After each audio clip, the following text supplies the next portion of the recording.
కాలుస్తాం, మీరు ఎందుకు పూడుస్తారు అని అడిగారు. అంటే చనిపోతే శవాన్ని, పార్థివ దేహం అంటాం కదా, మేమైతే కాలుస్తాం, మీరు ఎందుకు పూడుస్తారు అని అడిగారు.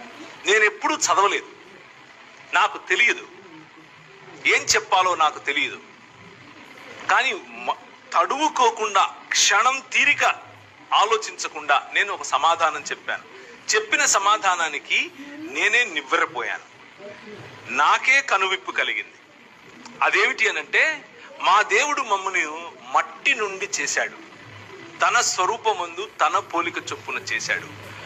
మట్టి నుంచి వచ్చిన మమ్మల్ని మట్టిలోనే అందుకే మట్టిలోనే కప్పి పెడతాం అని చెప్పాను. నేను బయటకు వచ్చి ఆలోచించాను, నేను ఎక్కడ చదివాను ఇది, నాకు ఎలా తెలుసు ఇది? నేను కేవలం ప్రభువును తెలుసుకుని తక్కువ సంవత్సరాలు, మా అయితే 1.5-2 సంవత్సరాలు. నేను ఎలా చెప్పగలిగాను?